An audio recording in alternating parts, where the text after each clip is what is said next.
guys, and welcome to another episode of the Four Corners Podcast. I'm Colin. Scott. Steven. Zach.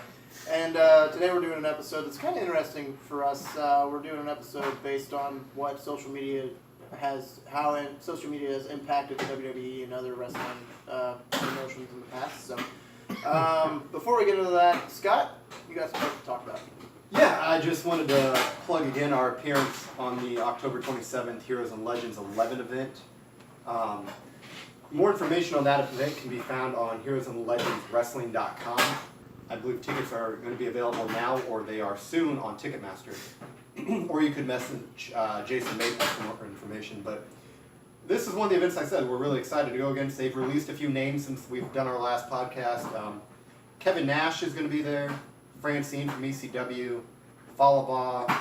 Jim Cornette. Teddy Long. Brian Pillman Jr. Hornswoggle. I think I got them all so far. Did I skip anybody? So far, yeah. Okay. So far, yeah. But there's more people. Jason had alluded to more ECW people possibly being on the show, but he's already off to a tremendous start. But also, that doesn't take away from who all is also going to be there. Drew Skills will be there. I'm pretty sure Anthony Tolatelli will be there.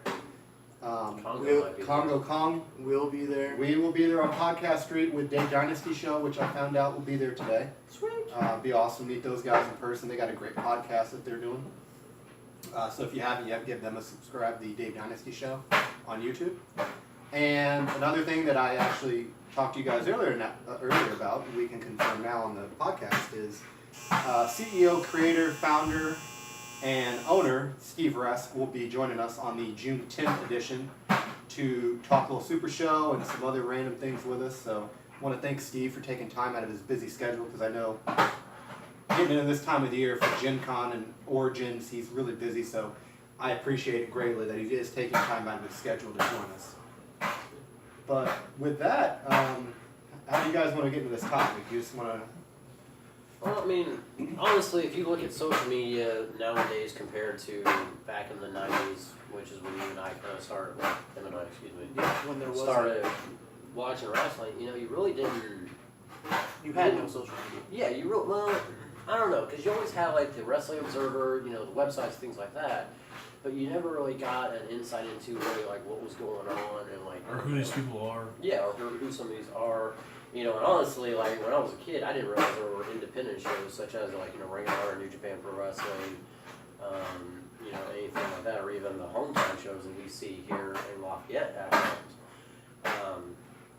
You know, as, you know, we grew up and got older and everything, and, you know, it kind of put in perspective on how much work actually goes into, you know, getting the information and posting it, if it's, you know, valid or not.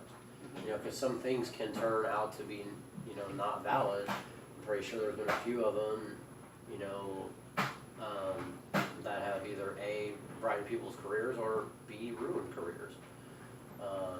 You know, but I guess it's sped up over the past years that I've noticed a lot of. Like, it's so, you know, the WWE in particular have to be very, very careful on how everything is perceived on social media. Regardless if it's a work or a shoot, they still have to be very careful, because sometimes that comment can be taken way out of proportion. I want to add to what you're saying. Recently, I don't know if you watched Raw last night, but I did. There was a segment where Sami Zayn brought out a bunch of people dressed as Bobby Lashley's relatives. And I was on Twitter earlier this morning, and excuse me, there was some severe negativity being brought onto the WWE for portraying Bobby Lashley's family, I guess, as like transgender. I didn't really read into it, I just saw it and I just thought, it's this type of shit, like, people want Attitude Era stuff back. But it's the wrong time to have it. But when they give you the Attitude Era stuff, there's sensitive people out there that kind of turn. But the thing is, look, I don't think they were taking a shot at people that were transgender. I didn't think that was the whole point. No, it was just mocking Bobby Lashley, and obviously he's built like a brick shit house. Yeah, so they have done stuff in the past recently that people took offensively, like Ginger's stuff on Raw a couple weeks ago or a couple months ago with Shinsuke On SmackDown. on SmackDown, Yeah. where they insulted his speaking, and I mean, even the fans in the audience were, making comments about it that they thought it was too far and it was disrespectful. I get And it. I'm sure Shinsuke But like, didn't but really see, think that's the whole about it, thing but- is like, I guess the era, and I use Scott and I this because I didn't know you guys back then. I mean, but, I like, watched it in the 90s. Oh, yeah. Well, right, but like I don't know, so I can only attest for him and I. The stuff that we grew up on, I'm sorry, but when you see somebody throw a dude down a flight of stairs who's in a wheelchair, Yeah. Yeah. I mean, Or you see Kane up top on a balcony getting ready to like throw Stephanie over. or I mean, the Katie or- Vick thing is, Yeah, exactly. is top. Exactly. I mean, you can't not. Yeah, exactly. That is You know. attitude era period stuff. I mean, I stuff guess- like that. One of the reasons that I wanted to bring this up is I think social media has had a very, very negative impact on the product. I'll agree. There's some benefits, but But Yes, I think there's also a lot of positives too. There, are, if you're just strictly looking at the company level, I agree. Yes, there's a lot of bad publicity in social media. However, with that notwithstanding, I think it's still kind of cool though that you can get on Instagram, you can get on Twitter, you can get on Facebook, and you can see these characters in normal life. They live a normal life like you and I. Yeah. Which I think is Hang more on. is awesome. Hang on, there are also some people, and I'm not going to mention names, who don't know when to turn that filter off between reality and show. Right. There are some people who do I that. mean, you get that, and here's the thing. I want to go back to the Monday Night War. And the way wrestling was back then, like you said, growing up, social media enlightened us to a lot of other wrestling organizations. Mm-hmm. Growing up, I just only knew WCW, WWF. Mhm.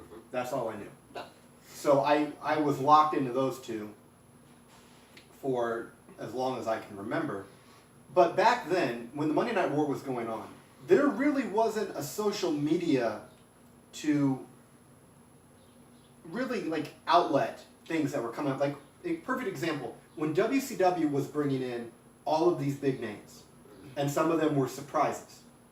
I think a lot of the reason the shock factor, the big thing, the shock factor, the surprise, is you haven't been told, well, X has been seen in this city, X is backstage, so X is going to show up tonight. Well, now, I understand where you're going, but WWE did do that twice. In the last 5 years, they've done it twice. And the first one that I can remember was AJ Styles coming to the Rumble. Nobody knew about that. And the Hardys. And the Hardys at Mania. And the other but one, they've also done stuff like with Daniel Bryan, where I think that would have been a perfect moment for them to shut that shit down on social media and just have him walk to the ring as a general manager and be like, "Hey guys, good news! I've been cleared to wrestle." And listen to the fucking pop. Hang on. That would have been. But here's the problem with that. That Because- raises a question to me. How long has he actually been cleared? That's a good question. We don't know, but I would have liked to have. I don't really care how long he was cleared to wrestle. What I wanted the surprise factor of it. I love the agree. surprise. Yeah, but How great a reaction do we have when Jeff Hardy was at WrestleMania and Matt Hardy? The Hardys were at WrestleMania. Yeah, well, We all jumped off our that seats. was the last time I think the four of us were organically surprised by something WWE did. Yeah. Because there was no social media right. involvement for that moment. But my only counter to that though is okay. I know for me, I know for you. I work nights, you work nights, and you work very early in the morning. Yeah. I'm not going to be able to see it organically on Raw. Yeah. So if I pull it up on my Twitter feed and it says, "Oh, by the way, guys, I'm coming back," I'm flipping shit because I flipped shit when I found out that he did come back because I didn't get to see SmackDown that night. Yeah. So because I was working from 1 to 10 and I didn't get to see it, so I'm like, "That's fucking awesome! I can't wait to go home and watch whatever just happened." But it's the fact of like, you found out from social media. You didn't find out like on SmackDown, regardless if you would have recorded it or whether you would have Right. actually watched it beforehand. Yeah. It was already leaked that it was going to happen. Yeah, and it was leaked before the show even started. Exactly. We knew about it the day before. That's a moment I don't think should have been leaked. Yeah. In my opinion, the reaction he would have got. Would have been astounding. He already got a phenomenal reaction, but I think it could have been more. A lot of also is nowadays a lot of people bitch about the product and where it's at. Whether your view is you don't like Roman for being pushed down people's throats, you don't like Cena for being pushed down people's throats, you don't like X is being pushed over Y in terms of wrestler. You have so many media outlets and so many people, and I'm not slamming any of the other like podcasts or anything like that, but Right. you have so many people telling you their opinions and kind of what you should think. I honestly think there's a lot of people that I know that bitch about the product and where it's at, and a lot of it's because of stuff they find out secondhand. Watch the product for yourself, and let your like inner fan come out. Like, enjoy the organic reaction, whether it be like, there's so many people out there that I feel like certain wrestlers because I feel they're told to by social media and the public perspective. Just go out there and watch Raw or SmackDown and turn off social media for a week and watch Raw and SmackDown without any type of social media interaction. And I honestly think that you would enjoy the product more if it wasn't spoiled and you weren't given a preconceived notion. Perfect example is what we talked about with the movie hype. So movie comes out and the three of us see it, and you tell me, holy shit, this movie's the fucking best, this is the bee's knees, it's the greatest movie ever made. I go watch it and it kind of falls flat for me. Yeah, I was kind Because expectations were set so high. Right. I got your expectations. I didn't get a chance to get my expectations because I was kind of already going off of what I was told. I didn't get a chance to watch it like, well, damn, wow, I think that's really cool. I hadn't seen this in a long time. It's good to see this. And there's just some things that get told in wrestling that I think sours the experience when it does happen. And that's... Yeah, I mean, it's really hard to sour, like, actual outcomes of matches. Unless, of course, social media ruins it before you've had a chance to see it. But, I mean, that organically you're always going to get a reaction from because you don't know unless, and even like with WrestleMania, everybody thought Roman Reigns was going to win and then he didn't, which they switched at the last minute because nobody likes Roman Reigns. There was beach balls. There was beach balls, and we weren't even really watching the match. We were just kind of jibber jabbering amongst ourselves. So that tells you that tells you how little people care about the match. But you can still organically make matches have great reactions. In my opinion, having surprise returns or having surprise situations, like for instance, if Paige was ever cleared to wrestle again, don't put it on social media the day before. But they will. Days before. Because I know they will, but I'm saying they're trying to pop ratings because... I have an idea of how to pop ratings. You don't let Roman Reigns dominate an hour of your freaking time. When Raw goes into head-to-head competition with Monday Night Football, they will slightly crank up what they're doing to compete. Now, it depends on the game that's being put on as well as to how far they want to go. I don't know. That just to me. Well, and here's the other thing too is like we have all grown accustomed to wrestling, not the entertainment portion, but the wrestling portion. There are and I'll use the Styles Nakamura match. There was so much hype built on that match that I think it fell short on what it should have done. And then we have the false finishes, and then we have the double low blows. It's like, just let them go out, give them 25 minutes, and just wrestle. No storyline, excuse me, but just let them work and let them wrestle. It will do you wonders. Have either of you guys had anything like spoiled because of social media, like in terms of your reaction or your want to see of a certain maybe match, return, promo, what have you? Zach, anything? Kind of, but not like. something that I would care enough to want to watch. I mean, there's only been a couple that I can think of. Well, give me an example.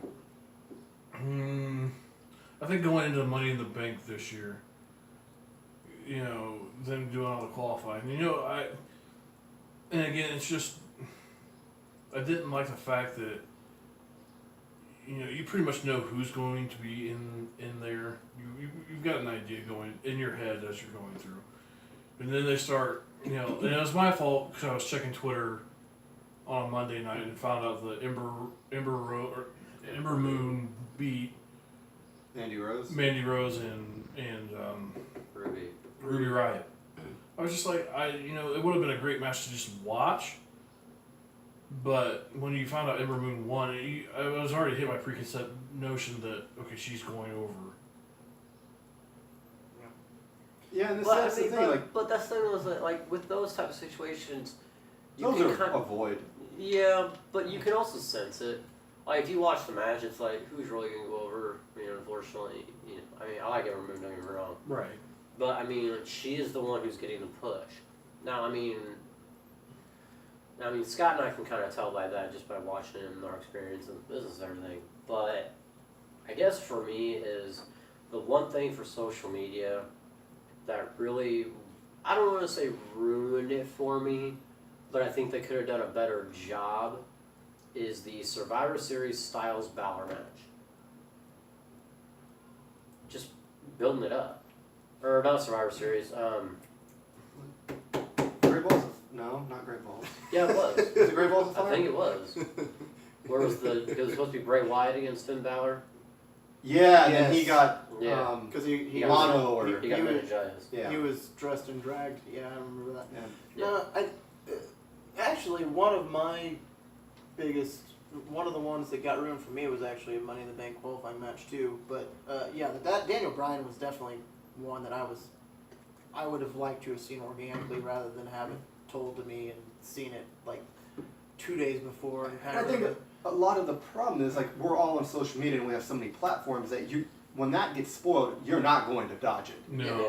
Yeah. You're going to see it, and then you're like, damn, I would have liked to have seen that moment. Yeah. I want to go back, like I said, I kind of forgot about it, I was talking about it earlier.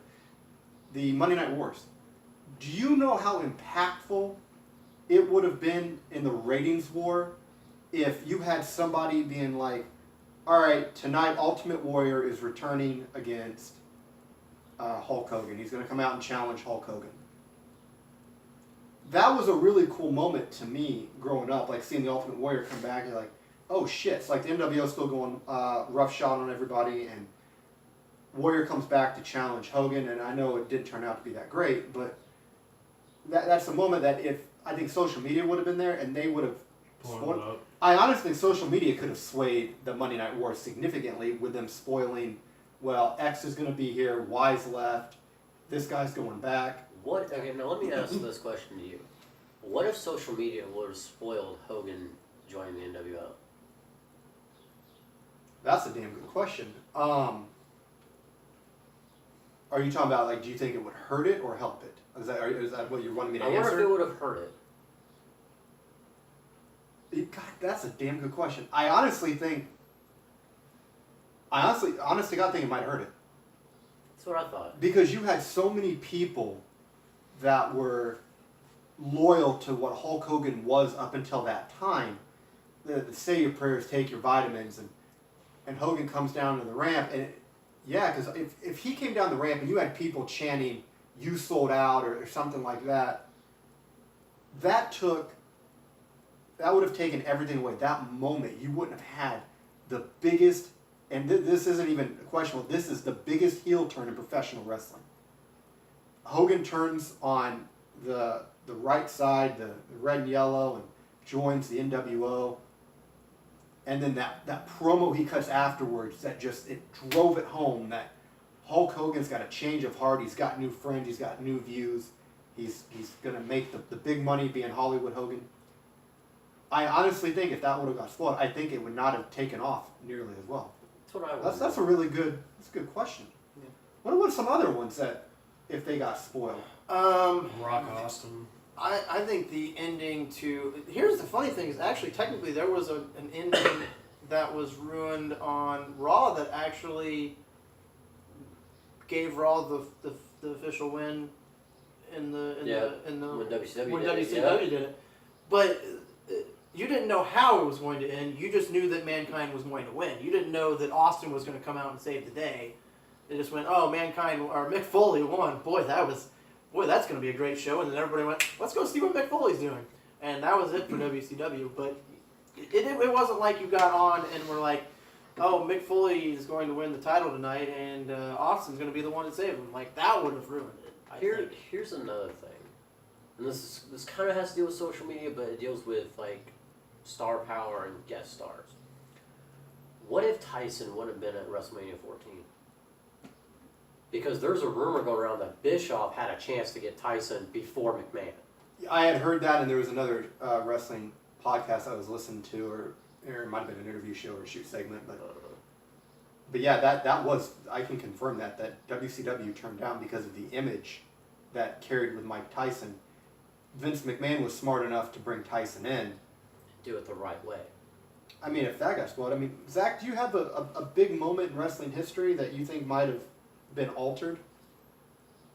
The one that I think of is the three WrestleManias that Austin and The Rock had. I can give you one that. Oh, you mean the heel turn? Yeah, all of that stuff. The three. I can give you one that involves Austin. What? What if his King of the Ring would have been spoiled? Would Austin 316 been born? Yeah, because he would have probably still cut the promo. But would it have been? But would it have been as impactful? Look at you bringing the good questions. Sorry, I mean. Well, yeah, because then you would have, like, if there were people that were like pretty devout, religious people, they may not have been cool with hearing Austin 316 and Austin shooting on the Bible like that. So yeah, that might have swung things. Another one, this is my memory here, but did social media spoil the purchase of WCW? No. No, that was before, like, MySpace and Facebook. Could you imagine what that would have been like? I think there's one more that would have trumped that. Well, I mean, it wouldn't have swayed anything for WCW. They were dead at that point. Right. Well, when you put But I a title think on David Arquette, you're pretty much dead. Right. But I think there's one more story that if it would have gotten spoiled, it would have changed a lot of perception. I don't think it would have changed a lot, though. Andre Hogan? The screw job. Ooh. That's a good one. If the screw... Fucking hitting home runs, Steve. one right after the other. Sorry, man. It's just random. Like, I guess what I'm thinking of is points in wrestling history that you saw a change in everything. I have another one that involves Austin and Bret Hart. What about the double switch? At 13, right? Yeah, 13. You're right. Yeah. Where if that would have been spoiled and you knew how the ending was going to be, you maybe wouldn't have been as excited. And a lot of this has to do with the fact that kayfabe has been so destroyed. It's dead. I mean, it was dead back in the early '90s, but some people still kind of hooked onto it. Some of the kids, but now even kids are like, yeah, Roman Reigns is you've got blah blah blah. You've got people. I mean, they're on social media. They kind of, if they're heels, they kind of stay heel on Twitter or Facebook or whatever they're on. Yeah. What? Got one more. What? Sorry. No, keep going. You're on fire tonight. What about the one where Sting leaves? WCW? Mm-hmm. What if that one got spoiled? And the whole plan for him to do it. When he left as the red and white, that was his last paint job. No, I know. And he came back as the Crow. The whole plan of him turning into the Crow. I mean, he could have ruined like him and NWO stuff, I think, because he had something to do with NWO. No, I didn't watch a lot of He WCW. was in WO though. He was red and black. Yes, he was. He was. Okay, Wolfpack. He was the Wolfpack, Yeah. yeah. But what I'm saying though is like when he first said that last thing, he says the only thing for sure about Sting is nothing's for sure.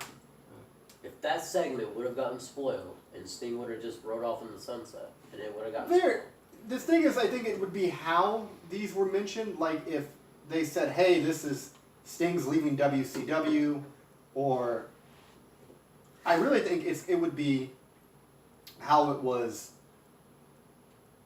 done. Well, wrote really Okay. and spoiled. Because I don't honestly think a lot of fans realize exactly how much power people like Dave Meltzer and WrestleZone and whatever your preference is for wrestling, how much power they actually have on your experience for professional wrestling. And again, not shitting on them. I'm just saying, like, they're projecting their views much like we are right now. Yeah. Well, and I think to some extent that's why I don't listen to Dave Meltzer. Like I would listen to him after what he would grade shows. And I'm thinking, okay, I watched the same exact show. I have not seen what he's seen. Yeah, but you also got to think too. He watches wrestling for a living, and he is forced to do that. We watch it as fans, and he only has like five-star matches ever rated. And some of them I should have don't been know. rated He's given a couple 6 stars. He gave Omega versus Okada 6 stars. Okay, that's what I thought. Well, but like my thing is, even though, but he's more biased to the WWE because the WWE pays him. Nah, no, Yeah, he's not. no. No, he's not. He's got informants from WWE, but by no means does he give them passes. I've seen him shit on them plenty of times. He's tight with the Young Bucks, and he gives them. Yeah, I'm gonna say it. I think the Young Bucks are overhyped. Interesting. And I know Never watched that's them, not a popular opinion. I think they're really, really good, but I don't think they're the end-all, be-all that a lot of people are putting them as. They're a fantastic tag team, but they are not the greatest tag team that a lot of people seem to think they are. And DX kind of brings towards. Well, the other thing is a lot of Meltzer's ratings or whatever are based off like his friends that are wrestlers. If they're tight with Meltzer, he gives them a higher rating. Do you know in that ECW run that RVD had, he never gave RVD a 5-star rating? It's just stupid. Which funny story is allegedly why RVD named the 5-star Frog Splash was to kind of jab at Meltzer because he never gave him a 5-star rating. But it's again, that's perspective. Yeah. I think RVD's a great fucking talent, and I think he's had a lot of damn good matches in his career. Yeah. And in ECW, he had a lot of great matches. Sandman was one of the best that I've ever seen. Jerry Lynn. But like I said, back in the Monday Night Wars, like how important would it have been, like, for some moments to have been spoiled or maybe hyped up better, or not mentioned at all? I honestly think social media would have completely destroyed the Monday Night Wars. Yes. In my opinion, it would have ruined it.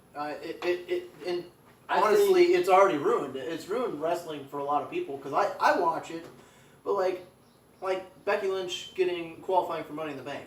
Like, I know that's my deal, but like I saw it on SmackDown or I saw it on Facebook, and I would have liked to have seen that organically. Like, oh hey, look, Becky freaking won. Because obviously, I wouldn't have expected that. I would have expected her to be sitting back at catering during the Money in the Bank ladder match, watching TV, instead of being in the match. But there are absolutely things all the time that you're like I don't watch Raw or SmackDown anymore live. I watch them like maybe an hour and a half after they start, so I can fast forward through commercials, and if the cruiserweights come on, I can fast forward through that because I don't like watching them. So, but they're not on anymore, thank God. So I don't have to fast forward through it. But sorry, I don't like the cruiserweights. But there's times where there'll be a segment like freaking Roman Reigns was on for an hour last night. Wait, what? He was on for an hour straight. The first hour of the show, they started with Angle. Then Stephanie came out, and then Roman Reigns came out bitching. Then Owens came out to say that you like Roman Reigns, which, ugh, and that just got the crowd to boo. Good heel work. And then they put those two in a match, and then Jinder Mahal came out to fuck up Roman Reigns, so Roman and Kevin Owens were fighting, and then Seth Rollins came out, and then we had a tag team match between the two. I'm like, I don't want to see Roman for a fucking hour. And there was like a bunch of shit segments after that because we got stuck with Roman for an hour plus, and it was literally, I'm not joking, it was for an hour straight. I don't know. I think growing up, like, I would get really excited when I'd get ready to watch WCW in the 90s because I wasn't allowed to watch WWF because of the content as a kid. Right. The first time my mom saw Suck It and Austin flipping somebody off, that wasn't happening. But I would sneak it on the TV after she left. But Oh, like who? None of us haven't Yeah. done that before. But what I'm saying is, like, going into watching Nitro, like, I wouldn't know what was going on. Everything was coming at me, and I was processing it as I saw it. And I was making a decision as I watched it. Okay, I like this person. I don't like this person. I want this guy to win. This guy won. That's awesome. He's now one of my favorites. You don't really get that anymore. I think a lot of the network shows have broken that up too. Like if you watch Ride Along, I think is a show. You watch Ride Along with Braun Strowman and Alexa Bliss. Braun Strowman's supposed to be this monster that hates everybody, and he's this dude sitting there eating Mickey D's and having a conversation with this random girl. I'm like, what the hell is going on? Like, he's supposed to, like, if this were to happen in the mid-90s, it'd have killed Braun Strowman's character. But now it doesn't. Could you imagine if Brian Pillman tried to do the loose cannon gimmick today? Oh, hell no. Wouldn't happen. He would be kicked off of WWE. They would fire him. Well, that doesn't necessarily have to do with social media. That's Well, I'm more to saying do just- with the just- rating of the show. No, being just- But I think PG I think what versus he's getting at is the sensitivity of people. Sensitivity of people and Oh, how absolutely. and how Brian Pillman would conduct and push people's buttons. He was a fucking master at it. And that's something that has affected as far as social media, because you get on Facebook or Twitter and you see all the reactions to it. You didn't used to see that before. You get the reactions of the live crowd. But WWE didn't have all these fucking polls on Facebook or all this shit asking what was going on. And I think a lot of people would have been like, Brian Pillman's going too far. I disagree. I think they're pussyfooting around, I guess, for lack of a better term, I and they guess- need to be a little more aggressive with how they do stuff. Here's been my biggest issue with WWE over the past couple of years, and that is the gimmick pay-per-views. Oh, you mean like Great Balls of Fire? No. I think they're starting to filter out though. Yeah. But see, like, I remember, like, again, when I was younger, the ladder match meant something. Yeah. It was because you had to climb up and you had to get the belt. For whatever reason. No disqualifications, anybody could interfere. It had to be a reason as to why that was a ladder match. TLC, great example. You know, Dudley Boys were famous for the tables. Hardy Boys were famous for the ladders. And then you had the Concerto with Edge and Christian. That made sense. Now you have a fucking pay-per-view named TLC where a match is, the only thing legal is a chair. And then you have ladder matches, and then you have the table match. And it's like, you don't need that many gimmick matches in one fucking night. Yeah. If you do, make sure it fucking means something. Yeah. The one that pisses me off the most Hell in a Cell? is Hell in a Cell. That was meant as a feud breaker. You did Hell in a Cell and you were done. Yeah. Over. There should be nothing more that tops Hell in a Cell on it. Mm-mm. Sasha and Charlotte main evented, and then they went on to have what, 2 or 3 more matches. Zach, you're big on the Sasha and Charlotte front. they had 2 more because Charlotte walked out. Next week they didn't do anything, but they talked about it. It was when they got to Boston. She beat Charlotte in Boston. And I'm pretty sure they had a Falls Count Anywhere match like 3 weeks later. That was the one where she made her tap out in the stands. Yeah. So my thing is, like, with these gimmick matches, I don't think they need them. You can think of something else. You own WCW and you own ECW. Pick one of theirs. There's one pay-per-view gimmick show that I like, and that's Elimination Chamber. That That has a legit meaning. That for I it. understand. Yeah, it has a legit meaning. That- Whoever that- wins that's going to either be the champion or they're going to be main eventing WrestleMania. Well, Or the whatever number one Roman contender. decides they want to do. Yeah. Or the number one contender. Yeah. I was like, it has a meaning, and it's not a feud. It's not feud related. It's just 6 people or 7 people this year, which I actually like 7 people starting out, Now here's a question that I want to pose to you 3. even though they ruined the fucking ring. That too. But do you believe, and if I'm wrong, please tell me, I believe feuds are dead. You have to define what a feud is. I think There's your problem.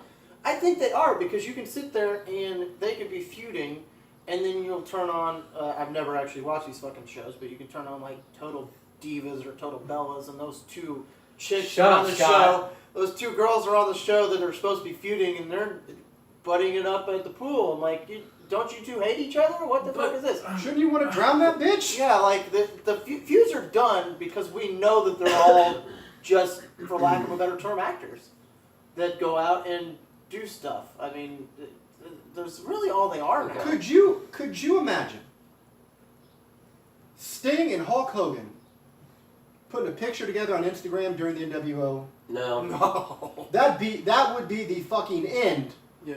of Oh, that rivalry. they'd die. It'd be done. It'd be done. You would take a lot of steam out of that, especially from the fans that would buy in. Like, Sting really hates Hogan and Hogan really hates Sting. But I mean, like I said, I guess I'm just numb to the feuds now because it's like, oh well, you know, Jinder and Roman are now in a program. Why? I know why. To make Jinder a babyface. To make Well, Jinder no, look- but I mean, like, and then you it have is to- absolutely because Jinder Mahal is so hated that they think putting Roman in a feud with him will make people cheer for Roman. Nope. Now they're cheering for Jinder. Get off his dick. He's not going to be over. Get over it. Move Now- on.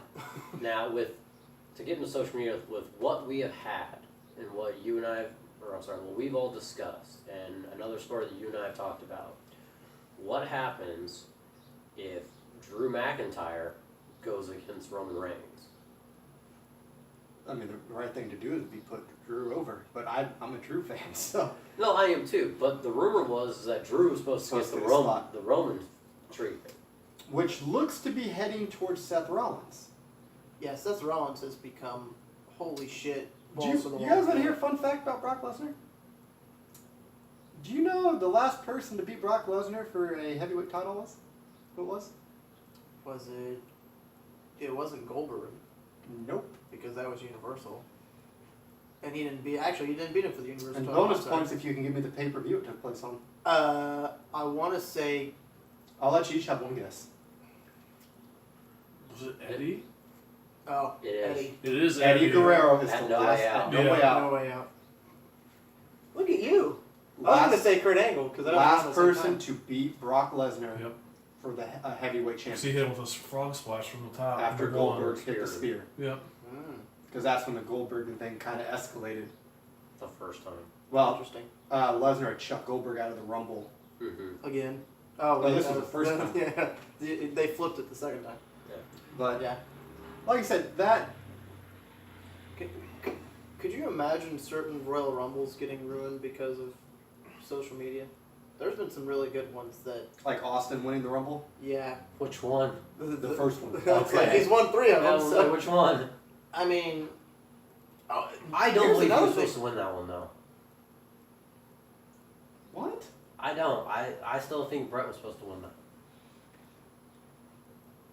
Interesting. Because there was talks about Brett winning that and Austin and Brett at Mania being for the title.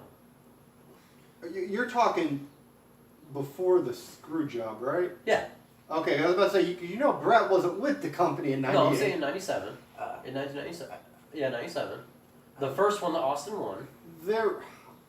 Yeah, I don't think Michaels was supposed to be in the title picture for that, Nope, he wasn't. but he got The it. original person for that, they said it the other day. Oh, Was this- the original idea was that Sid was supposed to beat Michaels in Mania, or at Royal Rumble. Was this 13? Was this before WrestleMania 13? Yeah. Okay, that makes sense. Okay. And Brett was supposed to beat Sid, either be the Rumble winner or beat Sid for the title at the next pay-per-view. Oh, I'm over here talking about WrestleMania 14. No, we're talking about 13. We're talking about 13. Oh, Right my before bad. I'm 13. talking about 14. I was like, You're- that's you're why a you year threw me later. off with Bret Hart. I was Well, like, but the thing is that when you He said left later that year. But see, here's the thing. When you said the first Rumble that Austin won, I was talking about 97, oh, I which was talking going to 13. about when big push to the stars. Okay, yeah. Yeah.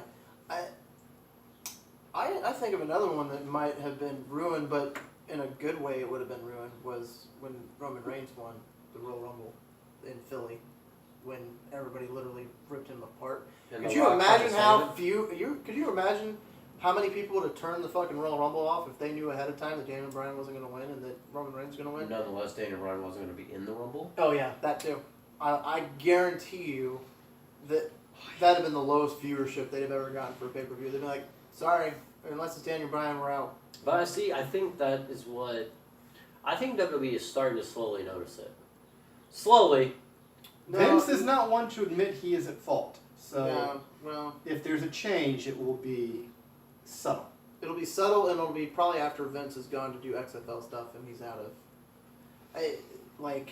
I mean, it's still not completely changed because you still get hashtag blah blah blah, whatever the fucking match I was is. gonna say, Zach, you look like you have something you wanted to say. What do you got? Well,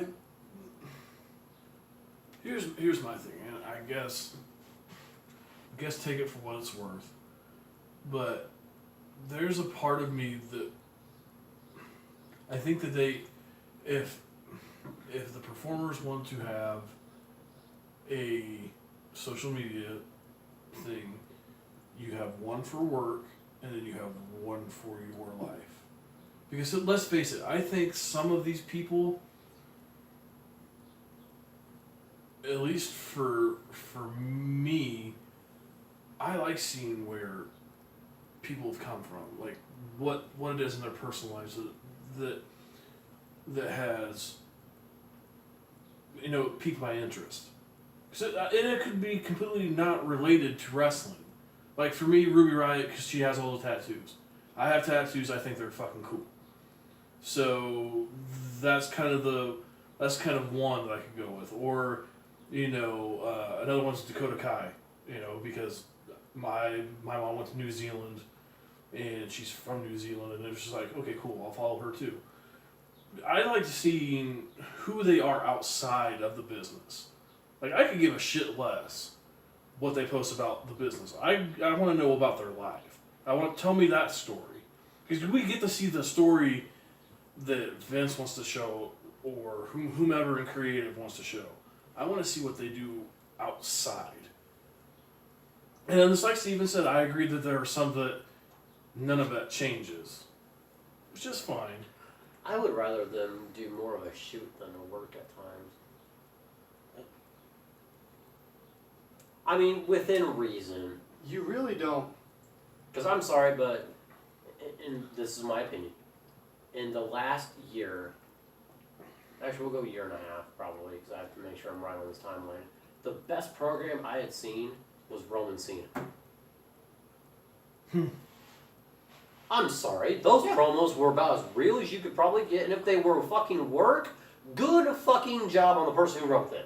Yeah, Well, probably John Cena, but Yeah, because even Roman Reigns actually, at that point, I was like, all right, it's about fucking time.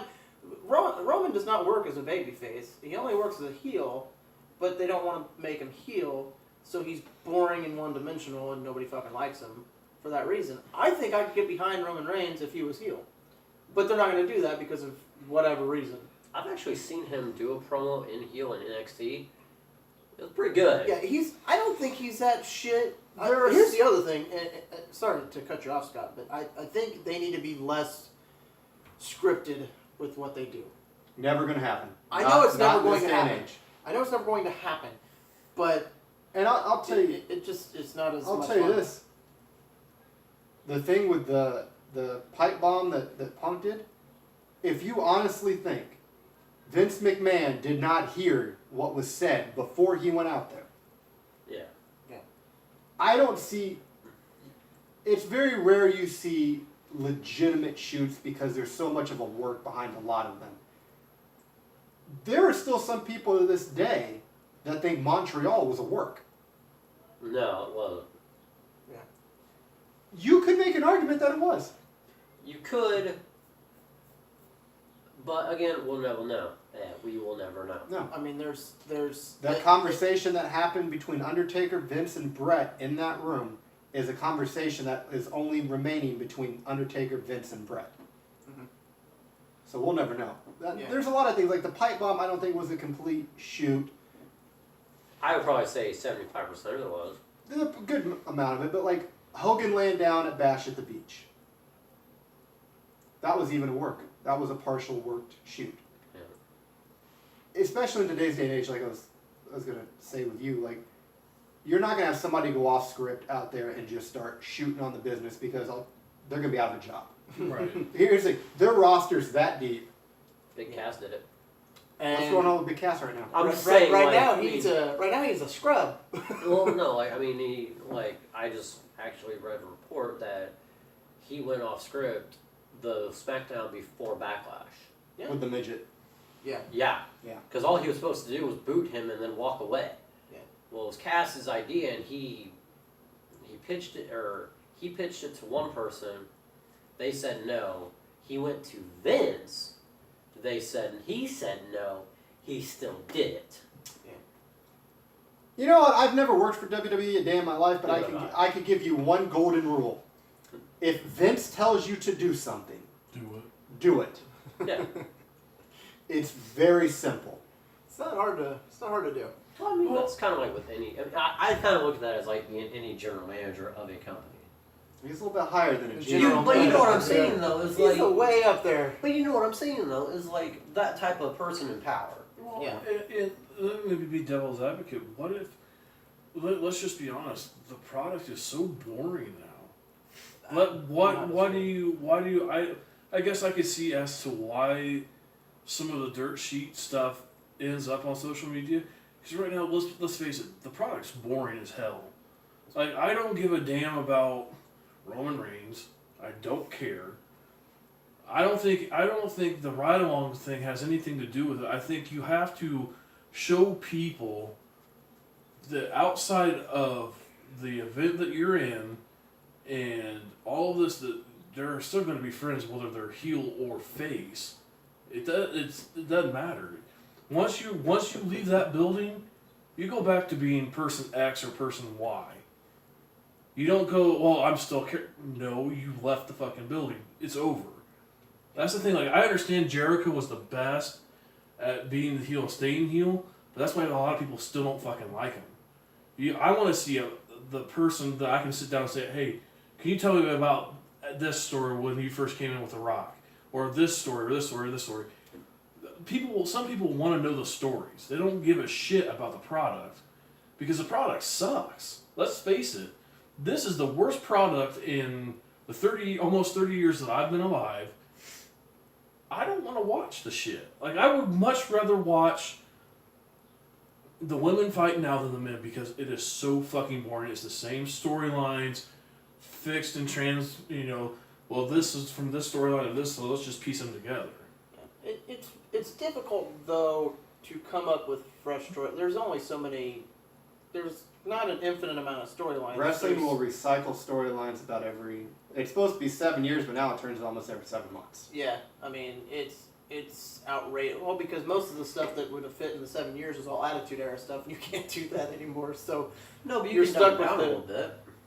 eh, You'll reword it. You'll make it's. somebody else, and I mean, Vice versa. we'll never go back to the PG-13 or the TV-14 era, but PG era WWE is it's too watered down for most of us.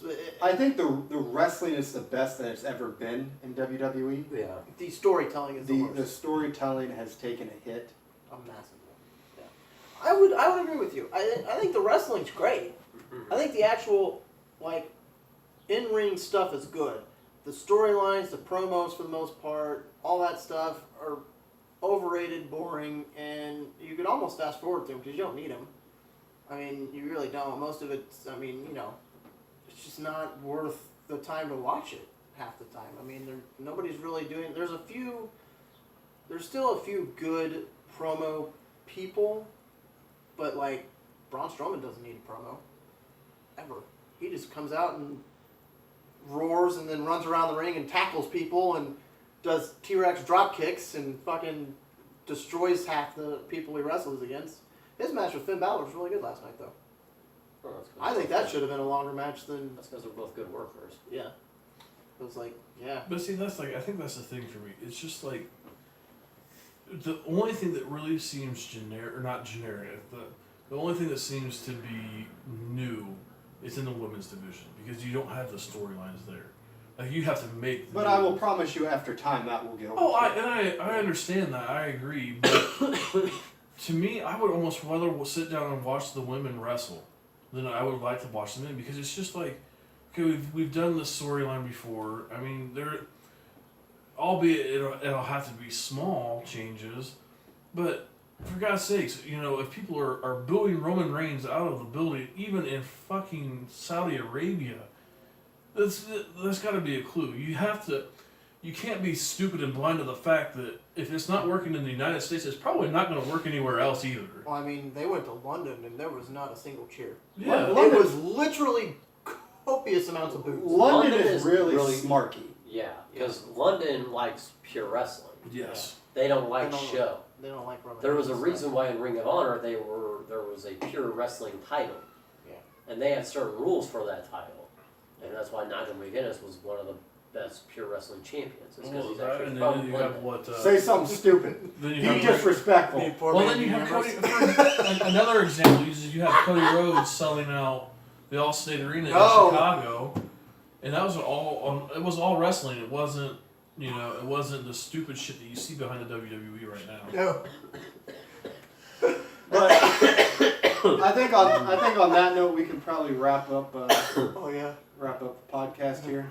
We're talking about how great Dean Ambrose is. Yeah, that's a good time to cut it off. So, guys, thank you again for everything you do, for the subscribes, the likes. It really does mean a lot to us. So, for the Four Corners Podcast, I am Scott, I'm Colin. I'm Steven. I'm Zach. and we will see you guys next week. Go Dean Ambrose.